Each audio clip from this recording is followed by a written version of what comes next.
Thanks for joining us at Right On Replicas, where we're proud to bring you the best scale model kit reviews on the planet.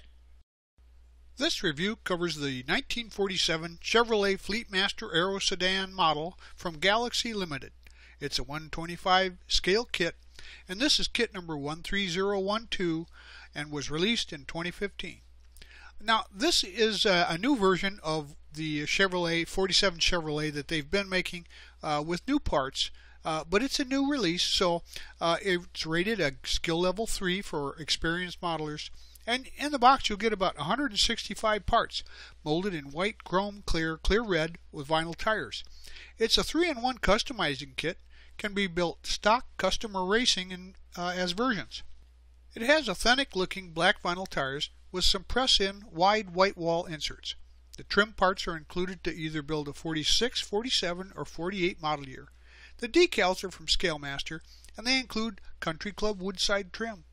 You have the choice of stock or lowered suspension heights, and the model includes a detailed Chevy Stowbolt 6 that can be built stock or with speed equipment, including 3 Stromberg carburetors. The Edelbrock racing intake manifold and chrome Wayne valve and tappet covers are also included for that. It has a fully detailed interior with separate door handles, cranks, armrest pedals, finely engraved multi-piece instrument panel, and seats. Some of the custom options are a windshield visor and fender skirts. The instructions are well laid out and easy to read, and they include written instructions with the construction diagram. Now, on the back page you also get customizing tips to have a nicer build overall. Its dimensions when done about 8 inches in length, 3 inches in width, and about 2 1/4 inches high. Here are the decals for this kit, and as you can see, the color is great and the registry is very good. For most of the construction, we'll be using Model Masters liquid cement, sometimes super glue for strength, and white glues for clear parts. Overall, you'll find that the parts are very well laid out and not very big sprue tree attachment points, so they'll come off very cleanly. But as you should know, please follow all of the manufacturer's recommendations for safety when using any of the products you see here in the review. Get these parts out of the kit to begin construction on the motor. It's done in 2 stages. First, the block halves oil pan, front cover, and oil filler can be assembled and painted flat blue. The transmission is steel colored and the exhaust manifold is steel too. The coil, starter, and shift mechanisms are black, and the distributor is black with a steel shaft. Now add the starter, the coil, and the distributor onto the passenger side of the motor, and on the right side attach the manifold and the shift mechanism. Get these additional motor parts out, and you'll have to decide whether you want to make a stock or custom engine or a mix of both. I built mine as a mild custom using just 1 Stromberg carburetor and the chrome valve cover. Now assemble the fan, belt, and generator parts and paint this flat black. The hoses are flat black too, and the oil filter is semi-gloss black and aluminum, with the decal added, and the intake is aluminum too. Attach the valve cover now, and then attach the fan assembly and hoses to the motor's front. Then add the intake carb and oil filter to the right side. I wanted a little extra detail on this one, so I added a pre-wired distributor and some spark plug wires to the engine. I made these myself just using some evergreen tube and rod stock and some small wires from a computer and some black boots from insulation. I found the wiring diagram on the internet, and first I drilled out a hole for the distributor shaft and installed it with some super glue there. Then drill out the plug hole locations on the heads. Cut a small part of the black insulation for the boots and slide one on each wire. Then match the wires up to the Stowbolt 6 wiring diagram and cut it to fit.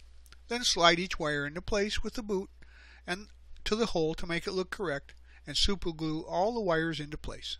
Then add the coil to the center wire and then cut it and fit it sitting on the motor. Get the parts out for the chassis assembly and paint the chassis in the cross member black, and the tie rod is steel. The rear shocks are black too. The rest of the suspension parts are black also, with the springs being flat black, but the coil is highlighted with some dry brushed steel. Attach the rear shocks into place on the frame, and the upper A-arms are installed on the frame now too. The springs are installed into the lower suspension, and snap the brake drums onto the spindles and install the spindles onto the lower suspension. Add the tie rod into place and install the suspension onto the frame, then attach the cross member. Now we'll assemble the rear suspension, and note the optional lowering blocks with the red circle there for the custom build. I didn't use them, so for most of them versions you can paint the exhaust pipe steel with an aluminum muffler. Assemble the leaf springs, axle and differential, the backing plates and the brake drums. Then paint that unit black. Now install the exhaust and the suspension into place on the frame.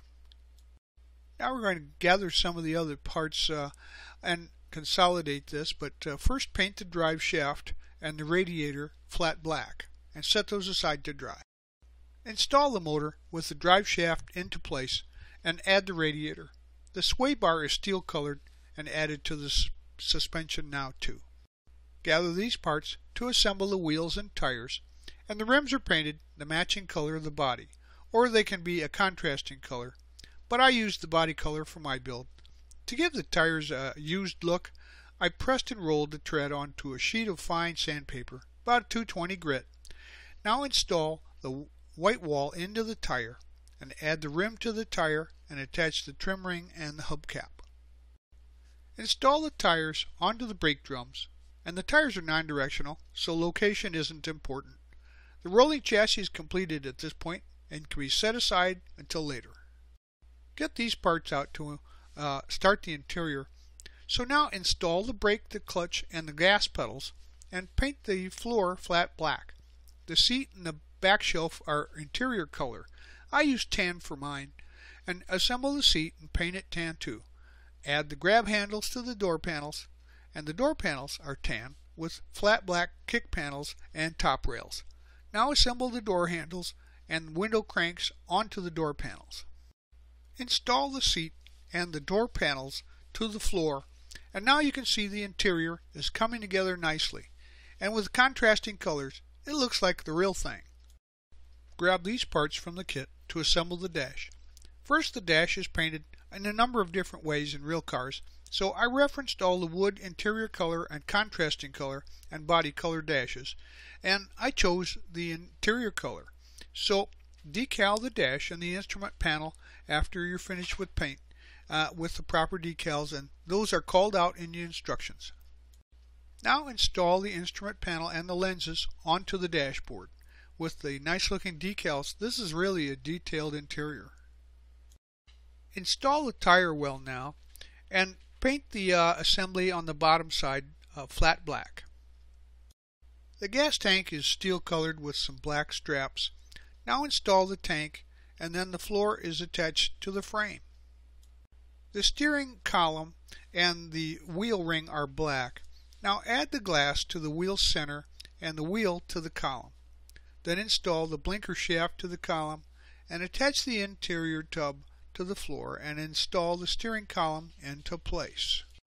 Add the dash into place on the slots in the interior, and at this point you can set the assembly aside to start working on the body.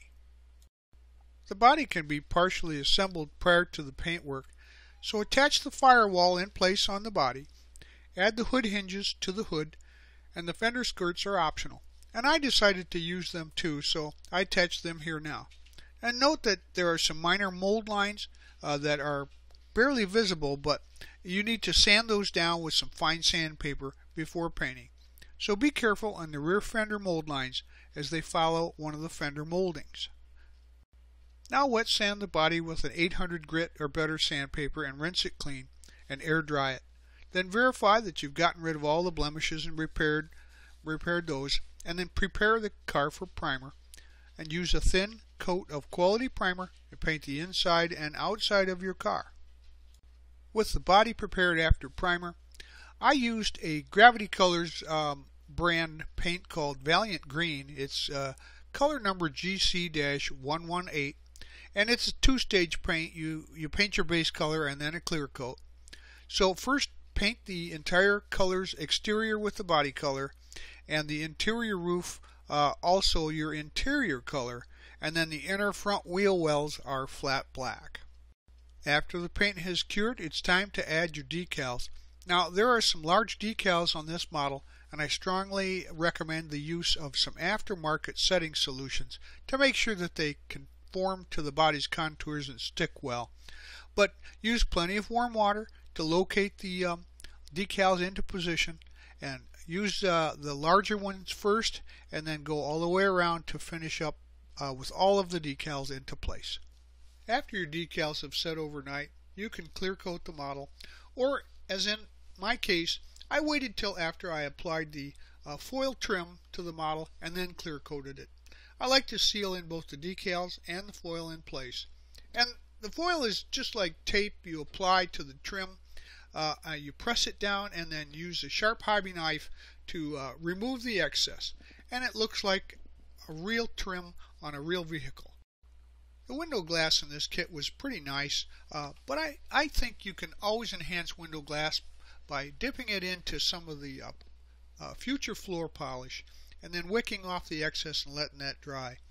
Once that's dry, you can install the window glass using some of the white glue, and then add the visors and the mirror into place at this time.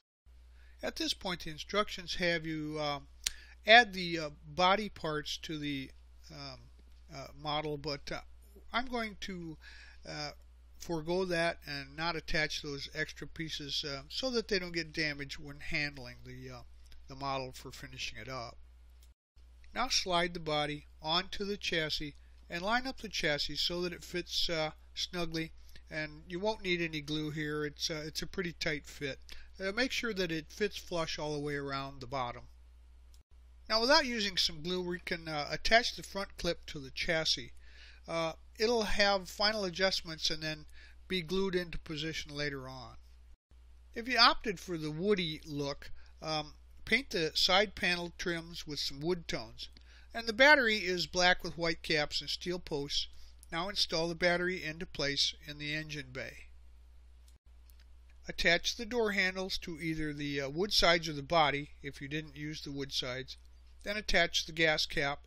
Now assemble and attach the wipers, and drill a small hole and attach the mirrors if you use those.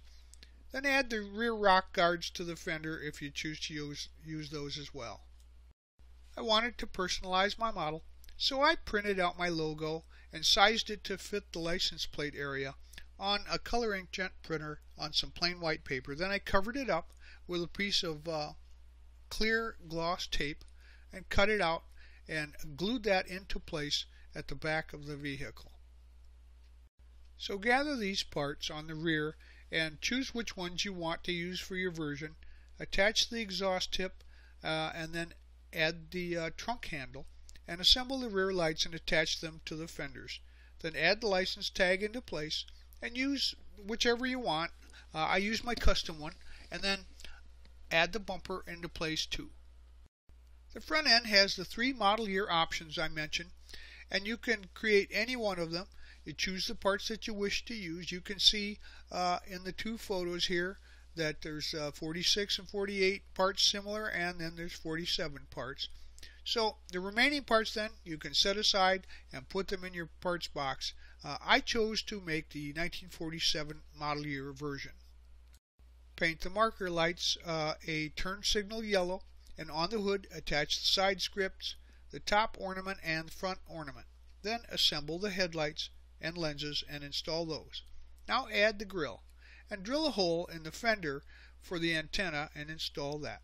Then add the bumper and the tag mount with the tag that you've chosen to use, and install the hood onto the body.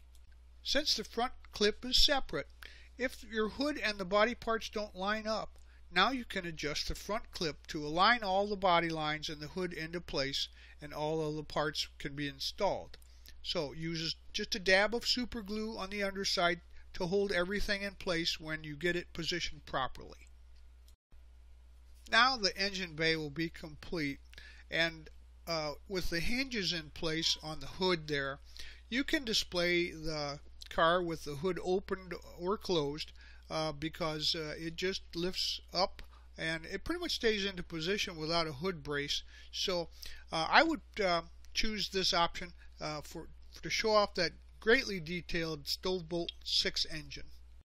Now, depending on the choices for versions that you made and the decals that you used, there will be quite a few parts remaining for you to add to your parts bins. And then my unused parts and decals always go back into the stash because you never know when you're going to need an extra part. Well, Galaxie Ltd has been around for only since about the early 90s, and they only have a few kits available. They make a variety of them, but this is a beautiful kit. It's well designed, it fits well, there's very little flash, just a few parting lines, which you have to expect in a molded product. And you're going to get a high quality, highly detailed kit, and it has plenty of options for 3 different model years. So if I were you, and I would go out and pick one of these kits up if you like the stock and custom 47, 46, and 48 Chevrolets, because this is one of the better examples on the market. Thanks for joining us at Right On Replicas, where we're proud to bring you the premium model kit reviews that you've come to expect. Now, so that you don't miss any more, please subscribe to our YouTube channel, or you can find us on Facebook or at our website, www.rightonreplicas.com. Thanks.